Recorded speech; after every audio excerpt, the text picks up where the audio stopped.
America खून के आंसू रो रहा है। दरअसल टेक्सास के एक स्कूल में हुए शूटआउट की वारदात में अब तक कुल 23 लोगों की जान जा चुकी है, जिसमें ज्यादातर बच्चे हैं। 18 साल के एक सिरफिरे नौजवान ने आखिर किस जहनी हालात के चलते ऐसी खौफनाक वारदात को अंजाम दिया, ये तफ्तीश का मसला हो सकता है। लेकिन इस वारदात ने अमेरिका के खौफनाक गन कल्चर की पोल एक बार फिर से खोल दी।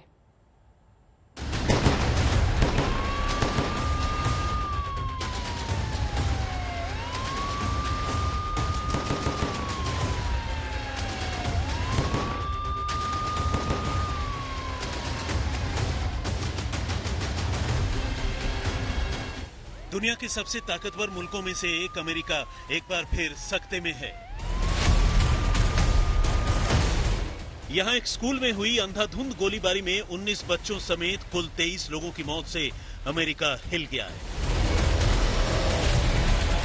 यह कोई आतंकी हमला तो नहीं, मगर इसका खौफ किसी आतंकी हमले से कम भी नहीं है। टेक्सास के उवाल्डे के रॉब एलिमेंट्री स्कूल में हुई इस गोलीबारी के बाद बेशक अमेरिकी सुरक्षा एजेंसियों ने यहां अंधाधुंध फायरिंग करने वाले नौजवान को मार गिराया, लेकिन इस वारदात ने अमेरिकियों को अंदर से हिला दिया। हर जुबान पर अब यही सवाल है कि आखिर अमेरिका का ये गन कल्चर और कितने बेगुनाहों की जान लेने के बाद खत्म होगा। मंगलवार की सुबह अमेरिका के लिए कभी न भुलाने वाली सुबह साबित हुई, जब 18 साल के एक लड़के ने अचानक ही उवाल्डे में मौजूद रॉब एलिमेंट्री स्कूल पर धावा बोल दिया और वहां क्लासरूम में घुसकर ताबड़तोड़ फायरिंग शुरू कर दी। इससे पहले कि कोई कुछ समझ पाता, हमलावर के बंदूक से निकली गोलियों ने टीचर्स और स्टूडेंट्स को छलनी करना शुरू कर दिया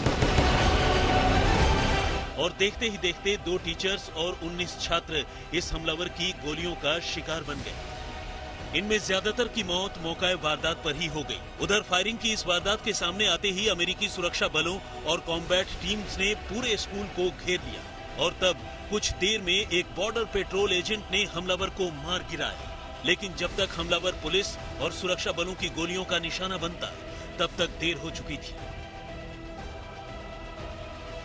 अब तक की खबरों के मुताबिक इस वारदात में कुल 23 लोग मारे जा चुके हैं। इनमें महज 4 से 11 साल की उम्र के 19 छात्र, 2 टीचर्स, हमलावर लड़के की ग्रैंड मदर यानी दादी और खुद हमलावर शामिल है।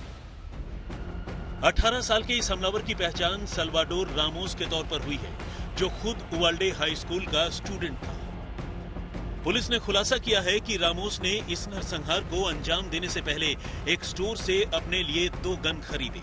इसके बाद मंगलवार को पहले उसने खुद अपनी दादी को गोलियों का निशाना बनाया और फिर वो अपने गन के साथ गाड़ी में बैठकर एलिमेंट्री स्कूल के लिए निकल गया।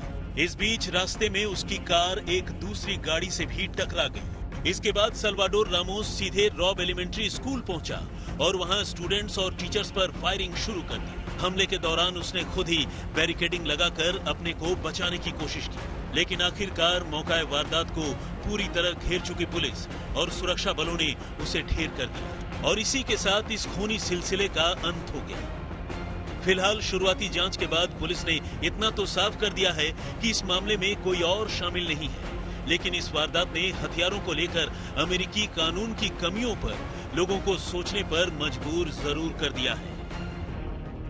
टेक्सास पुलिस के मुताबिक साल्वाडोर रामोस अकेला सा रहता था।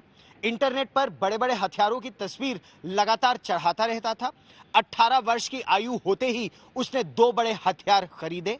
उसने पहले अपनी दादी की हत्या की, फिर गाड़ी में बैठकर गाड़ी भिड़ाता हुआ इस रॉब एलिमेंट्री स्कूल तक पहुंचा और फिर स्कूल के अंदर उसने छोटे मासूम बच्चों पर अंधाधुंध गोलियां चला दी।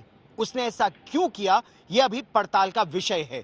लेकिन अमेरिका में इस तरह की घटनाएं, 212 इस तरह की घटनाएं पिछले 1 वर्ष में हो चुकी हैं और इतनी आसानी से हथियार खरीदना सबसे बड़ी चिंता की वजह है। कैमरामैन रितेश मिश्रा के साथ गौरव सावंत, दिल्ली आज तक।